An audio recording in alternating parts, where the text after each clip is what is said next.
자, 이번 시간 해야 될 것부터 얘기해 볼까요?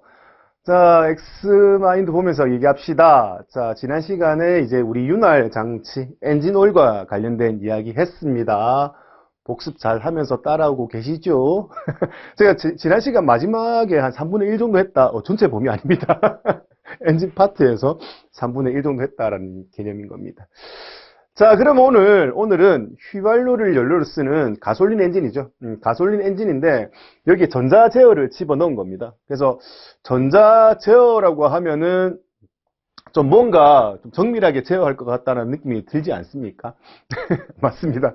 자, 전자 제어를 해서 뭘 하겠다? 일단 연료 장치를 전자 제어하겠다라는 개념으로 이해를 하시면 되겠습니다. 그러면은 뭘 어떻게 하기 때문에 이거를 뭐 좀 정밀하게 제어할 수 있다라고 얘기를 하느냐 이겁니다.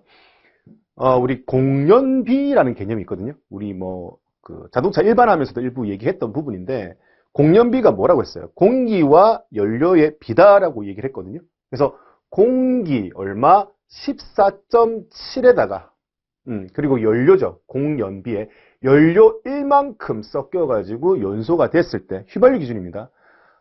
이상적으로 봤을 때 완전 연소가 가능하다. 완전 연소가 가능하다는 얘기는 연료가 성분이 탄소와 수소의 유기화합물이라고 해서 탄소, 수소, HC라고 이제 앞으로 표현할 거거든요. 그래서 이 HC에다가 이제 산소죠. 산소가 더해지면서 완전 연소가 되면 뭐가 나온다? CO2 들어보셨죠? 이거 어떻게 했는데 이산화탄소입니다. 숨 쉬면 나오는 거. 날숨에 나오는 거. 이산화탄소의 CO2, H2O죠. H2O 이렇게 물 이렇게 두 가지가 나올 수 있다라고 보는 겁니다. 그래서 전자적으로 전자 제어를 해서 연료를 잘 제어하면 공기와 연료를 완전 섞어가지고 뭐하고 뭐밖에 안 나온다? 이산화탄소하고 물밖에 안 나온다. 이런 개념인 겁니다. 그래서 이거는 뭐 직접적으로 인체에 유해를 주는 성분은 아니거든요. 길게 봤을 때는 얘 자체가 뭐 지구 온난화의 주된 원인이 될 수 있죠. 뭐 이산화탄소 배출량을 좀 줄이자 라고 얘기는 하지만 일반적으로 연소했을 때는 뭐 이산화탄소 나오는 건 어쩔 수가 없고요. 그래서 직접적인 해가 없기 때문에 이산화탄소와 물하고는 뭐 크게 문제될 게 없다 이렇게 보는 겁니다. 그거 하기 위해서 이제 가솔린의 전자제어 연료 장치를 접목을 했다 이런 겁니다. 그러면 이제 이렇게 접목을 했을 때 이제 그 구성 시스템 구성에 대한 이야기를 해야겠죠. 그래서 방금 말씀드렸던 것처럼 공연비잖아요. 그럼 공기가 어떤 과정에 의해서 연소가 되고 그리고 어떻게 배출이 되는지에 대한 이야기를 해야 될 겁니다. 그래서 공기가 어떤 엔진에 들어가서 어떻게 흘러가는지 그 다음에 연비의 연자잖아요. 연료가 어떻게 연소실에 공급되고 뭐 연소가 되는지 이런 부분에 대한 이야기를 쭉 해야 된다는 거예요. 그래서 막연하게 하나하나 공부하는 것보다 전체적인 개통도를 놓고 막 이렇게 흘러가는데 이런 부품이 있으니까 이런 부품은 이런 역할을 하겠네 라고 이해하는 방식으로 접근을 해서 그거에 대해서 가지치기로 하나씩 내용을 정리를 해 나가시게 되면은 조금 시간은 걸리지만 그렇게 하더라도 그렇게 해놓게 되면 시간이 지났을 때 혹은 또 응용할 상황이 됐을 때 훨씬 더 대처하기가 좋다라는 개념인 겁니다. 그래서 기본 구성에서 공기의 흐름은 뭐 이런 식으로 흘러가고 먼저 사과할게요. 죄송합니다. 자, 어쩔 수 없죠, 일단. 근데 이걸 그전에는 이렇게 생짜로 막 1번, 2번, 3번, 4번 그렇게 공부를 했다니까요. 그래서 최대한 공기의 흐름에 맞춰가지고, 명칭이 막 쏟아질 건데, 일단 그냥 보시라고요. 보고 그냥 자연스럽게 적셔 나가는 식으로, 여러 번 보는 식으로 가자라는 부분인 겁니다. 그래서 이렇게 흘러간다고요. 이렇게 흘러가고. 이렇게 글로 보면 딱딱하니까 나중에 그림, 개통도를 보면서 한 번 더 설명을 드린다라는 개념인 겁니다.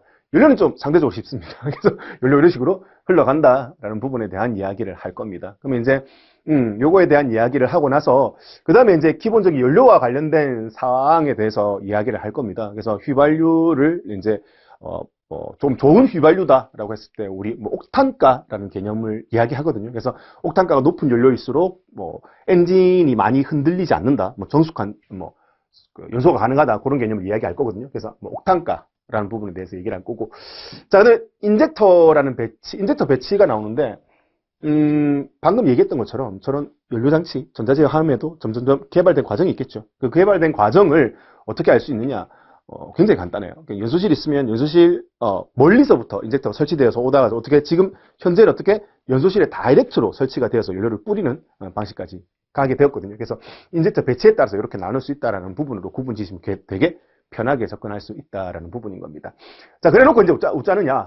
자, 우리 이제 앞에서 배웠던 것 중에서 시험에 잘 출제될 만한 내용들 있잖아요. 그 출제될 내용에 대한 이야기들을 조금 더 디테일하게 하겠다라는 부분인 겁니다. 그래서 여기서 제일 중요한 거는 우리 아까 이론적 공연비 14.7대 1 얘기했을 때 공연비가 중요하다라고 말씀드렸잖아요. 그러면 이제 공기가 얼마만큼 유입이 되었는지 측정하는 게 되게 중요하거든요. 왜? 공기가 얼마만큼 들어왔다 이 기준으로 연료를 똑같이 맞춰내면 되니까.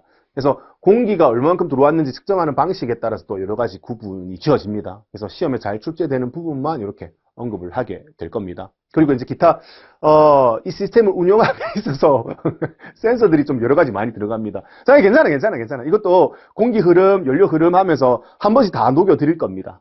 그러면 이제 이 시스템별로 이 상황에서 얘가 필요하겠구나, 이 역할을 하겠구나라고 자연스럽게 익힐 수 있다라는 부분인 겁니다. 그래서 굉장히 뭐 요약으로 이렇게 까다롭게 좀 딱딱하게 적어놓은 것 같지만 풀어서 쓰면은 크게 어렵지 않게 이해를 할 수 있다라는 부분인 겁니다. 비중이 높은 편이라서 좀 잘 봐두셔야 돼요. 자, 그 다음에 이제 이거는 공기의 흐름과 관련된 내용에서 뭐 센서 같은 거 기본적으로 정리를 해드린 거고, 뒤에는 이제 아까 연료의 흐름이라고 말씀드렸잖아요. 그러면 이제 연료 흘러가는 데서 좀 또 디테일하게 하나씩 또 이야기할 부분이 있거든요. 그런 부분에 대해서 또 이제 이야기를 하게 될 거다라는 부분인 거죠. 그 다음에 이제 이런 전반적으로 시스템을 운영하기 위해서는 기본적으로 이제 전기 에너지가 필요하겠죠. 그러면 그 전기 에너지를 어떻게 공급하게 되는지와 관련된 이야기를 간단하게 할 겁니다.